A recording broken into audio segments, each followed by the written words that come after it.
Let's take a look at some charts on Monero for Brave New Coin.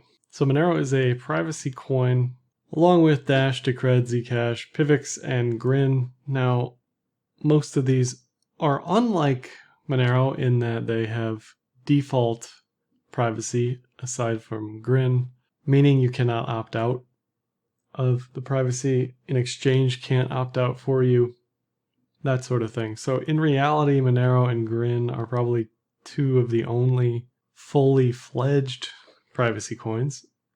Coins with privacy capabilities have issues around the shielded and unshielded data set, meaning a portion of the transactions are non-private versus a smaller portion that are private, and then there's issues with de-anonymizing those coins, and there are other issues with those coins as well, so it's a bit unfair to compare these together, but nonetheless, here we are, and this is my chart, so I'm doing it anyway.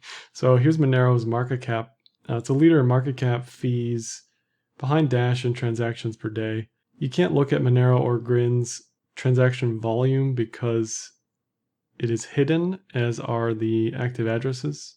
So if anything, there's another true indicator of how private those two chains are. I was surprised that Decred's market cap is now higher than Zcash.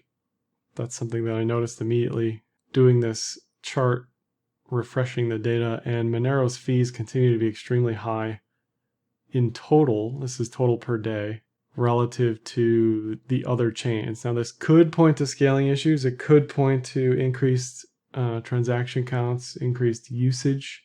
It could be both. I mean, look at ETH. ETH's fees are just out of sight right now. So it's hard to really say unless you dig deep. We'll look at block sizes in a second. But high fees are generally good so long as they don't price people out of using the network. Fees support chain security. Fees suggest people are using the chain. Look at Pivx and Grin, right? Fees are near zero, which is amazing if you're transacting on those things, but that likely means nobody's home. Nobody's using it. Nobody cares. Okay, so it's much better to have medium to high fees where people are actually using the chain versus Pivx and Grin where nobody is using the chain but the fees are zero, right? And GitHub commits are kind of all over the place for all these chains. I used cryptomiso.com for these values in case you're curious. Pivx very clearly a leader in GitHub commits relative to the other chains. If we look at the price of the grouping and how that's changed since December 2020, most of these have done fairly well. Decred is up 500% plus since December, so it's definitely the leader in the group. Monero in the fuchsia, I guess you could say, down here is up 73%. So all of these are positive with Grin at the bottom here, and Pivx being up quite a bit as well, 250%. So all these are positive, most of which are sort of beating Monero price-wise since December. And some of that has to do with the capabilities of the chain as far as, are there DEXs on the chain? Are there trading capabilities? I mean, not a lot of chains are like Monero in that they are sort of focused on doing one thing really well versus doing as much as they can to bring people in. If we look at Monero's hash rate and difficulty, both of which have continued to increase since November 2019. In November 2019, they switched to a new hashing algorithm called RandomX, which favors CPUs over GPUs over ASICs. I don't even think there's an ASIC for RandomX, but there might be. I haven't seen one available. Nonetheless, you can't compare the hash rates directly between pre and post November 2019, just because it's a different algorithm, the hashes are going to be different. So although this looks like it's a new all-time high relative to pre-November 2019, it's not really, it's just a new all-time high since 2019. So hash rate continues to increase, which is bullish for Monero. Again, those high fees are really supporting more and more hash rate, which supports more and more chain security. That's what you want to see. It's definitely a delicate balance there. These spikes in hash rate were cloud mining stuff that were temporary. This day over day, week over week increase since October is much more realistic in that this is sustained and not just a one and done spike. So overall hash rate and difficulty look really healthy. If we compare the issuance and supply to BTC, they're actually very similar. BTC in the green and the supply curve there, Monero in the purple. You can see they're pretty close in total coins. Monero doesn't have a capped supply. It'll have a supply in perpetuity to support chain security. Monero's inflation curve or disinflation curve is smooth versus BTC, where you can see the halving happened here and inflation drops a little bit at once versus slightly over time. And right now both have very similar inflation rates, and together they're both some of the lowest inflation rates you'll see in crypto, period. The reason Monero hasn't really taken off is because it's not really widely available everywhere other than darknet markets. Darknet markets love it, obviously, because of the privacy stuff. The privacy stuff also keeps it under a watchful eye of regulatory concerns from governments all over the world. So while I want to be bullish on the coin and hold the coin personally, I think it's doing what it should be doing. It's unlikely that we see, institutions jumping into Monero anytime soon.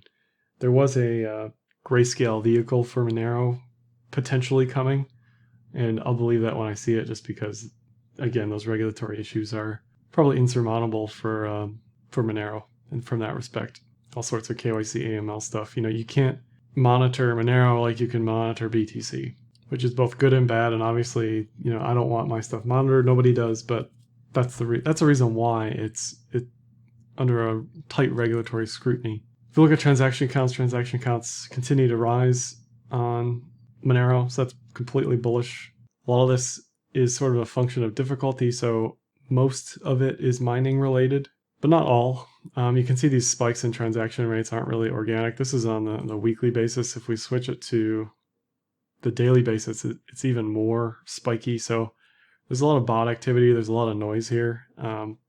Maybe in looking at the 2-week is better. Regardless of how noisy it is, it's still increasing month over month. So more and more people are using Monero, obviously. If we compare fees across all the privacy coins, Monero's in the top there in the purple. So Monero's fees are generally higher and have been higher compared to many of the other privacy coins. But if we look at block sizes, Monero also has the biggest block sizes. So some of this could be scalability related, although they implemented bulletproofs a few years ago, which decreased block sizes considerably. This just tells me that Monero has more use, on-chain use. It's more packed tightly like a sardine can on-chain versus some of the stuff that has very little activity but lower fees. That's generally what you see across the board. So it's not good or bad. It's just important to understand high fees don't necessarily mean the chain is full. They don't necessarily mean a chain can't scale or won't scale compared to other chains. You just have to really look at everything collectively. So transactions are up considerably. Block sizes remain higher than everything else. This is just a win for me across the board for Monero, and from that perspective. If we look at Google Trends for the word Monero and we're zoomed way out, this is worldwide. You can search your country. You can search which regions this is hot in, essentially, where are the hotspots for the searches. Venezuela, China, interesting. But if we look at Google Trends since 2016, zoomed way out, you can see this is multi-year highs, basically 3-year highs in Google Trends. So overall, I like what I see again. This is bullish. Sometimes it's a leading indicator. It's not always a lagging indicator.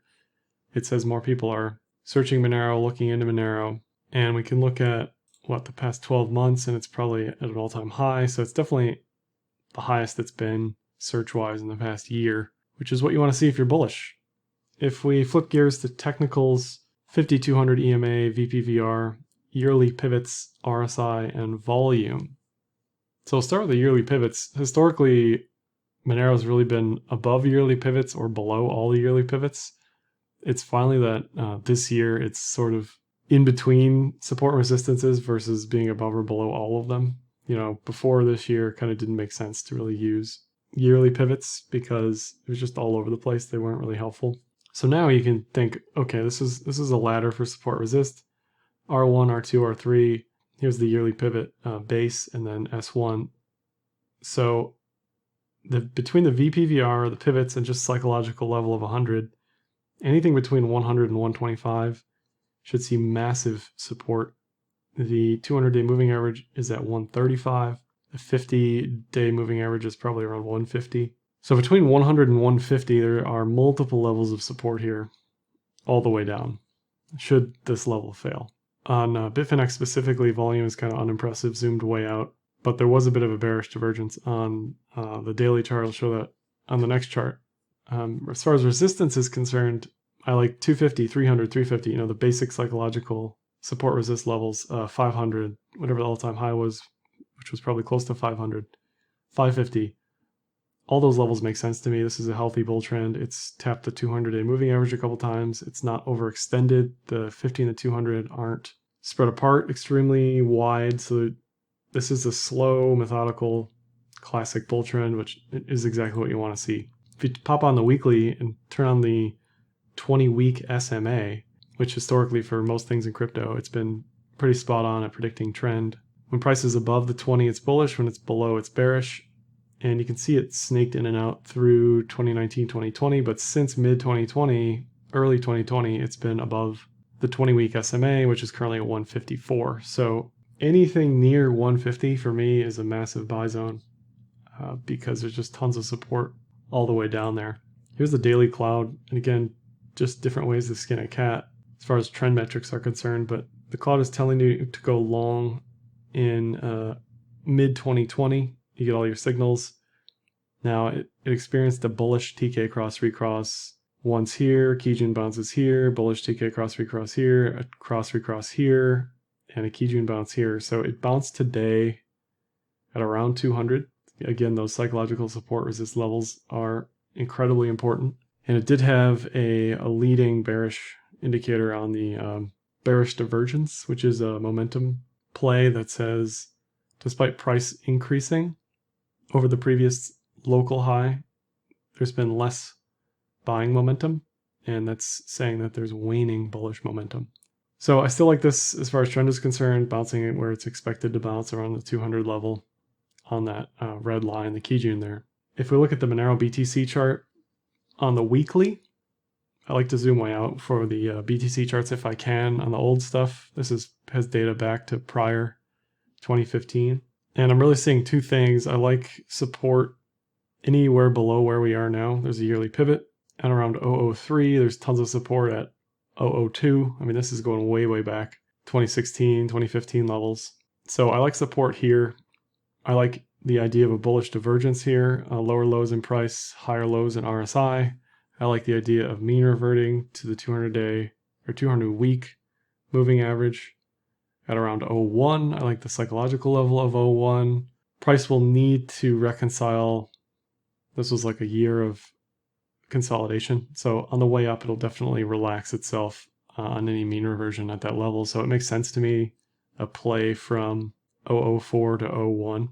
And then it'll have to make up its mind as far as being bullish or bearish from there. But I like a mean reversion from 04 to 01, definitely, especially at the VPVR level there. If we look at the cloud is even telling you we are extremely far away from the mean, which is the Kijun here. And on the weekly, this can take a while to play out. But when you see price so quickly, so far away, the bottom basically fell out of the support here and it went to 04. So the evidence is just mounting for me to take a stab at this just because of divergence type principles, mean reversion type principles. This won't be bullish on the weekly cloud for quite some time, probably 6 months, if that.